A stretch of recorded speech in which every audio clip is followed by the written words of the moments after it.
Welcome back to another edition of Real Spiritual Talk Radio. I'm your host, Lamont Gates, once again bringing you the world of faith, metaphysicality, and spirituality. Joining me today, ladies and gentlemen, is near-death experiencer Randi Beard. Randi, welcome to Real Spiritual Talk Radio. Thank you. Thank you for having me. It's a pleasure to have you on. Now, Randi, I typically start the near-death experience interview off with the religious question, the big R, as people call it. Prior to your near-death experience, was there any religion you held on to or grew up with, if applicable? I did not, I wasn't raised in the church per se. I started my own spiritual journey at about 17. I was always aware that there was something bigger than me, and I'm glad that I was not raised in church because I didn't have to be deprogrammed, if you will. But I started my own quest at about 17. So by the time that I had the NDE, most people call them near-death experiences. I refer to mine as next dimension experiences. That is the way I reference them. But by the time I had my experience, I had probably studied with the all seven major belief systems, because all of the belief systems falls under one of those seven. So I had extensively studied with all seven of the major belief systems and had come to believe what I believed before I started was that we really don't believe anything different. That is what I truly believe in my heart. I believe that before then, and I believe it now. So it sounds like theologically you were wide open-minded, that is, to examining different religions prior to your near-death experience. And with that said, why don't we get into your near-death experience? Because I think it would explain the spiritual portion that you are explaining to us right now. Okay. But before we get into your near-death experience, what was it that exactly triggered the near-death experience to occur? Okay, I have lived with what the world calls depression from a child. I'm 61 now, so I've lived with the symptoms of what they call depression from the time I was like maybe 12. And even though it's always been really important to me to try to live the beliefs that attached to most organized religion, I had just gotten so fed up with just being sad all the time and carrying all this weight around that I had already attempted suicide a number of times. But my NDE was the result of suicide. And I won't call it an attempt because according to the doctors and the ambulance drivers that took me, they said I was dead. So I'm not going to call it an attempt. So what was it what was the method of the suicide? I took a bottle of one of my antidepressants. Yeah. Take us into what happened after you took this bottle. Okay. Took the pills and went to sleep. Let me back up a little bit. When I did it, I was at a place in my belief system where I was like, there is no hell, because the way that it is explained in organized religion, my sense of logic and common sense would not allow me to swallow that. I'm like, there's no way my physical body could just burn forever. So I'm going to hope that I'm going to just die and cease to exist and I won't know anything. So when I took the pills, I'm like, okay, I'm going to just end my pain and I won't be depressed anymore. But when I took the pills, I'm not sure exactly how long it was from the time I took the pills and went to sleep. But I started to, at some point, I was aware that my body was struggling. I could feel what would have been a seizure to somebody that was looking at me. in my body. Just felt like I could feel my heart beating fast, but it didn't feel like physical pain. It's no way for me to, I can do my best to articulate what was happening, but there are no words that could really explain what was going on. Like I knew my heart was beating real fast, but it wasn't like I could feel it with carnal senses, if that makes sense. And then I felt it beating really fast, and then I felt it struggling to beat. And I was aware when it beat for the last time, I knew what was going on. And I knew there was a separation that was happening. And right after it happened, and this is funny to me when I think about it, the first thing that came to my mind was, I'm still me. I didn't escape anything. What is going on? So I thought that was really funny. Whenever I think about it, I was like, I'm still me. I still know who I am. And I still know why I did this, but I knew that I was not in my body. So that is the first thing that happened. And I was very conscious that there were other entities around me, didn't know exactly what they were. It was very clear to me that they were asking me if I wanted to proceed. I was very aware of it, even though you don't hear it in an audible sense, in a tangible or carnal way. But you're aware of what's being said in the same way that your instincts may tell you not to do something when you're questioning it. You don't hear yourself say it out loud, but you are aware of the thoughts that you're having. So I was aware that there were these other entities present, other spiritual entities that were present with my spirit that were saying to me, are you sure you want to do this? I felt safe, but I was like, yeah, I don't want to be here anymore. It's sadness here. I just want to go on to somewhere else because I believe I'll be happier.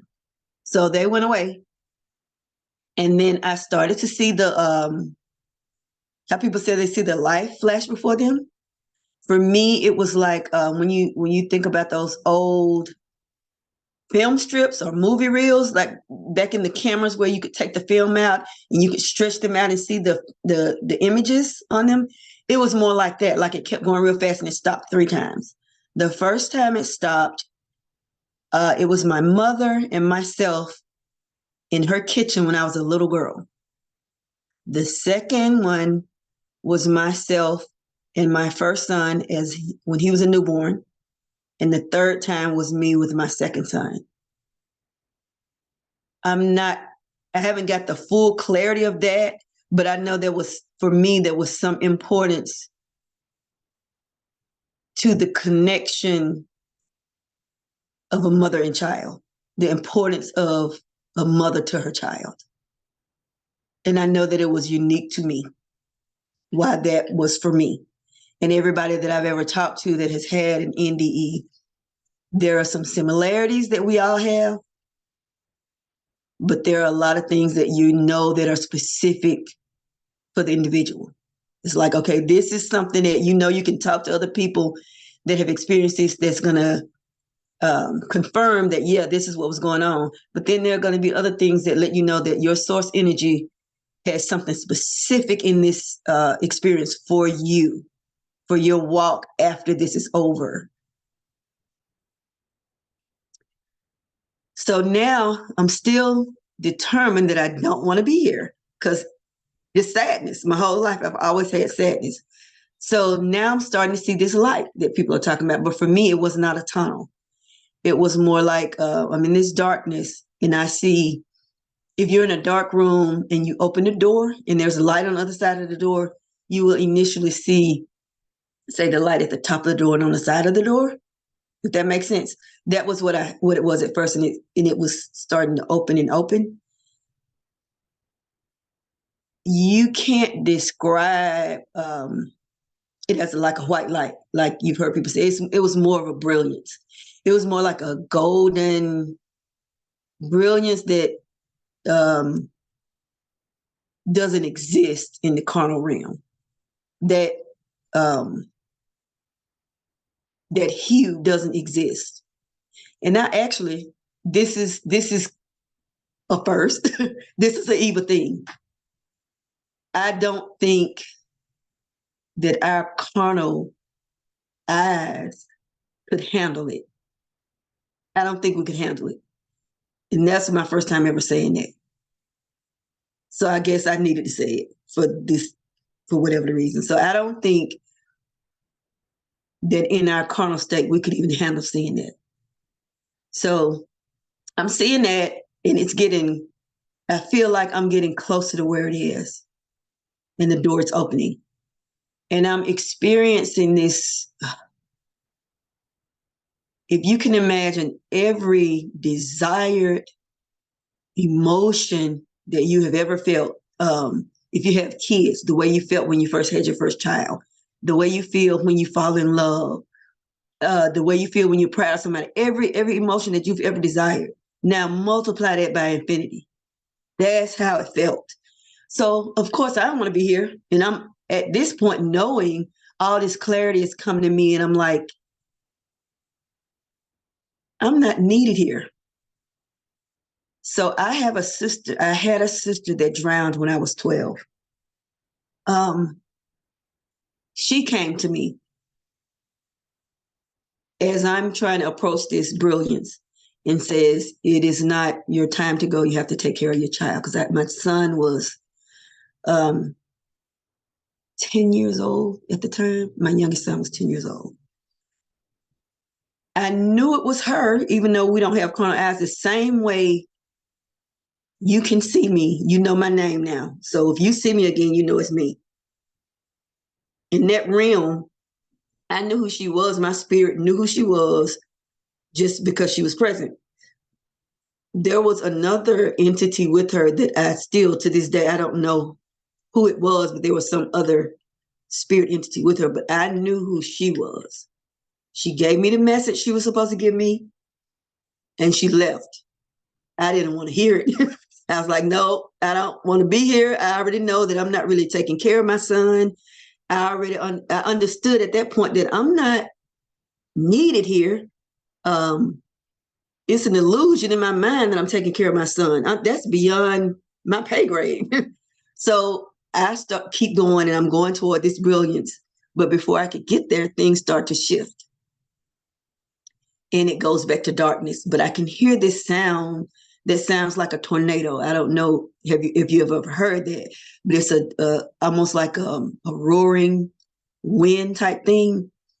And even though it's darkness, if you close your eyes in a dark room, you can still see kind of specks, even with your eyes closed. But it was like I was inside of a tornado. Like it's dark, but I can feel and sense something around me. And it was like I could kind of sense these purple whirlings in the funnel. And it sounded like wind. So now those beautiful feelings that I was feeling are starting to diminish. And I'm starting to feel fear and anger and jealousy and heartbreak and what it feels like when somebody dies or you have your heart broken. All of the undesired feelings now multiply that by infinity. It's just horrible.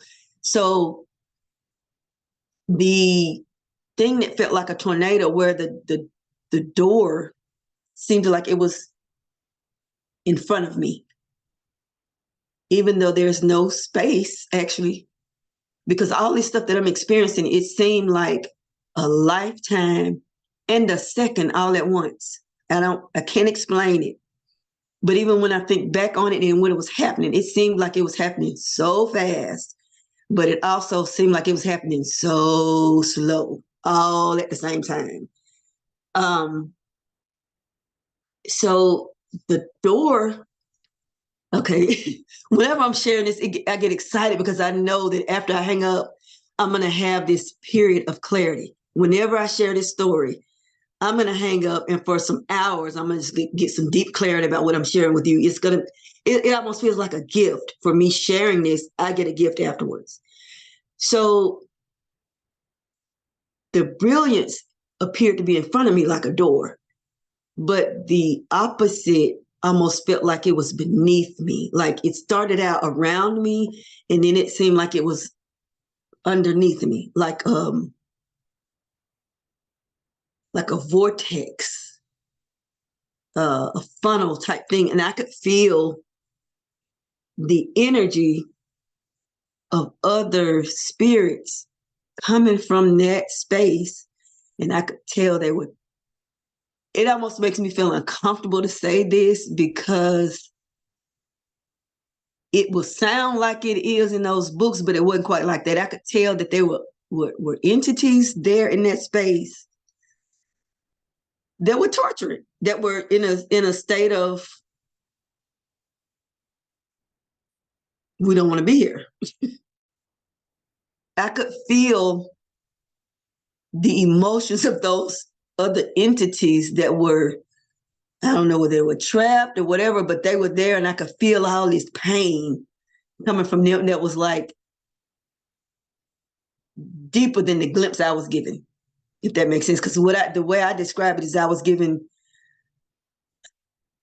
how can I say this? I was struggling before the overdose with all of the confusion from all these organized belief systems that was supposed to be giving me some relief from this pain. How people would go to these buildings and call them churches, and I'm supposed to be getting a get out of hell free card now. So it's not happening. So what is going on? That is what I was experiencing when I overdosed. When I took those pills, I was like, I'm sick of this. It's this, what is going on?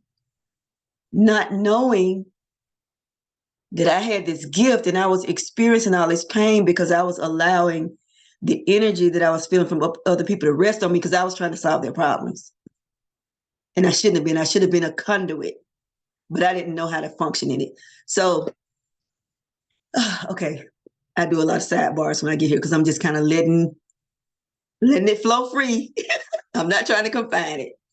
Okay, so that happened, and I was like, I don't want to be here. So I'm now doing the get me out of here. So I was allowed to come back.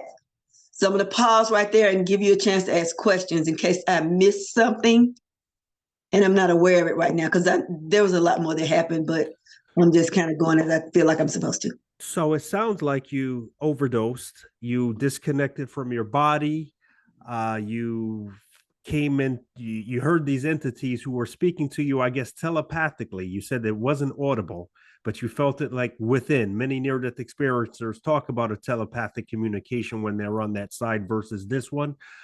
They asked you the question, are you sure about this? You wanted to proceed. They disappeared. You came towards this brilliance, and you said it was a type of light that absolutely couldn't be seen anywhere on Earth, even though kind of like looking at the sun. But in this case, you were able to look at it without, your eyes hurting you because you had no eyes. Right. Because you had no eyes, obviously. And you were feeling all this pleasure. And even before that, you got this life review, what many would call a life review, that you saw on appear to you as strips. And within the strips, you saw parental to child relationships. And from there, you then went into the brilliance, and you saw your sister, I believe, who drowned, who told you that it wasn't your time. But something you said very interestingly, you said you knew that you weren't needed there. Now, when you said you knew you weren't needed there, are you talking about in this heavenly realm that you were in? No, here on Earth. Okay. That all of the thoughts that we have about how important we are, no. Okay. It's not. But obviously, yes, but I was just going to say, but obviously, between these strips, between your knowledge that you had a child on Earth and between the message that your sister provided to you, it seems to me that it was telling you that you did belong there, even though innately you didn't feel that you belonged there. Well, I feel like I belong here, but I don't feel like I'm needed. Okay. I feel like I belong, but I don't think anything is going to stop if I'm not here. I know it's not. So I don't think that if I didn't come back, that it was going to, that my son's life was going to end. It would have changed. He, maybe better off with me, but what I gained clarity of, is there something bigger than our carnal existence that's making this thing go. It doesn't need us. We need it. It doesn't need us. It's gonna do what it's doing. Whatever. And I'm not professing, and never would profess, to know exactly what it is. I don't even like to limit it to. I don't. When people debate about, oh, it's God, it's Allah, when those are really the same words, it's just God in Arabic. The clarity that I've gotten directly from that source said it doesn't matter what we call it. It is irrelevant, because as long as we're in this form of our existence, we're not capable of grasping the fullness of it anyway. So it doesn't matter. And we're not supposed to. This is the clarity that I have. I don't try to force anybody to believe it. I think it's for me. And before I continue, I want to thank you so much for inviting me to do this, because for 20 years, this has been like 23 years, knowing I'm supposed to be sharing this. And I've been working on a book about this for 23 years, and I keep stopping for different reasons. But I've always kind of known it's going to happen in a flow, just like this. Like, it's not going to happen in a box with me planning it. Because I've been working on this book for 23 years. But I literally feel like, I feel so good about this interview already that I feel like the people that need to hear it are going to hear it. I don't have to force it. And I'm not really comfortable talking, but I feel just at home. I feel very comfortable. Well, I'm very glad you feel comfortable. That's exactly what I'm here for.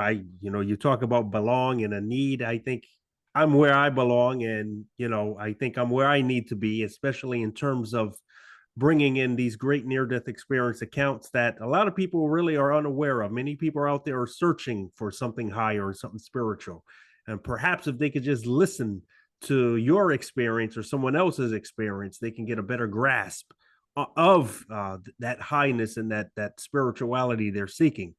Going back to your experience, though, I know you then went into what many could probably describe as a hybrid near-death experience, because you started moving away from that brilliance and going into kind of like darkness, where you could feel souls that were almost being tortured or in damnation, as you stated. Why don't you move us from that point on? Because I know you said there were a lot of things that also occurred. From there,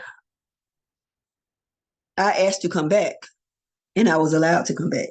So when I woke up, I was in the hospital and had been there for a while. So I had been pronounced dead. My family's at the hospital. But for me, it was like I felt like I had just gone to sleep. So the doctors are like putting fingers in front of my face, what's your name and all this kind of stuff. So the next few days after that happened, I could literally, this kind of still freaks me out a little bit. I could see past people's surface to the spirit of who they were. And it was really scary. It was like, I was afraid of everybody except my mother and my two sons. And I was married at the time. So it's almost like I could see people's meanness or their maliciousness. So I was like, for a day or so, I think I went outside the next day and I was running away from people. Because I was like, that person is mean. This person is malicious. That person is a liar. I was just running away from people, to the point where for like a week, I could not be by myself. Because I was like, I don't know if I want to see this. But I finally got comfortable, and I was like, you know what? I do want to know this, and I had to get to a point where I understood why I was allowed to see it, because I had been asking all these questions from the time I was 17 to 27. And whenever the answers would come, I would be afraid and run away. And I was like, no, I've been asking for these answers. So now that I'm getting them, let me just trust that wherever these answers are coming from is going to protect me from my own fear. Because all this fear is just coming from me. So, yeah, for like maybe a little under a week, I was just afraid of people until I can still, even now, kind of, it's not hard for me to be around people and just kind of see past the surface, but I have no judgment for people because I view people differently now. When you're mean to people, when you're malicious and you think you're doing stuff to hurt people, you cannot give what you don't have. If you ask me for $10 and I don't have it, I can't give it to you. If I'm going to be mean to somebody, I first have to put the energy of hatred into myself, which means I'm getting more of that negativity than I'm giving to you. So when people do stuff like that to me now, it hurts me, not for me, but for them. I'm like, you're doing more damage to yourself than you could ever do to me. And then I then can't hold anything against anybody that does anything to me. I can't do it. I don't care what a person does to me. I cannot hold it against them because it's no way they could know what they're doing. No way.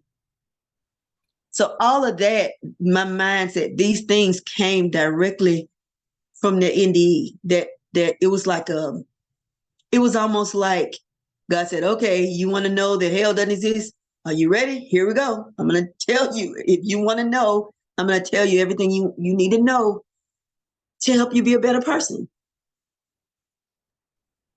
So it sounds like you had some serious after effects after your near-death experience, which is very typical and common amongst near-death experiencers. For example, many may come back saying that they have a lack of fear of death. They may come back with higher empathy levels. They may come back with some precognition, with some premonitions. And as you said, they are sometimes able to come back and just see through or see the intentions of other people, which I believe is what you came Yes. back with the ability having to do. Yes. And with that said, I think we can go backwards to the religious question now. You kind of answered it here and there. You said you were searching at age 17. After your near death experience, I guess you can describe yourself as being spiritual and still not necessarily a part of any particular organized religion, would you say? Yes. And if I just had to say, um, the closest that I would say I align with, I would think would be Hindu. Because I don't necessarily think that they're, from my experience, the Hindus that I know and from what I've studied, they're not necessarily locked into stone like most organized. They don't even have like a book that they keep forever, like most religions. Like they have a book that they might. They don't do it in this. They don't. They are more of a flow than Christianity. They don't believe in attachments. Not to be confused with connection. So a lot of the things that I've always believed and didn't even know how to articulate them from a child are principles that are followed in Hinduism. So if I had to say that I felt that I aligned with anything, it would probably be Hinduism. But even with that being said, I don't believe in organized religion. I don't think it leaves room when you have your own rituals that you have to follow. It doesn't leave room for source energy to just do whatever it's going to do. So you found some sort of parallel as you came back from your near death experience in Hinduism and the connection with the oneness of God. Yes. Moving on to my next question, and perhaps my final question. I know at the top of the interview, you stated that the trigger for your near-death experience was an overdose, which was brought on by, I guess, depression. Since you've come back from your near-death experience, how has your mental health state been, especially in terms of depression? It didn't change instantly. I still had for years, I would still have periods of deep depression and suicidal thoughts. But I'm balanced now. I think I had to kind of get to a place of acceptance of who I am and grow out of the comparison of myself to other people and understanding that we are all pieces to a big puzzle. None of us are exactly alike. No pieces are more important than the other piece. And in order for the puzzle to be whole, all pieces are necessary. If there were 100 pieces in the puzzle and 99 pieces are there, it's unfinished without that one piece. And none of us have to try to be like another piece. All of us are just as important as any other piece or all of the other pieces. We're necessary for the whole thing to be healthy and whole. And I like very much how you worded that and put that together. I want to thank you for saying that. I know you also stated towards the beginning of this interview that when you talk about your near death experience, it's like a gift to you. Well, I want to tell you that talking about this near death experience is also a gift to me. And I know it's going to be a gift to those who listen to this as well. Well, Randi, with that said, I want to thank you for coming on Real Spiritual Talk Radio and sharing with us your absolutely fascinating account. Thank you. It was my pleasure to be here. And I truly hope that my experience brings some clarity, balance, and all other loving things to whoever may need to hear it. Ladies and gentlemen, Randi Beard. Thank you.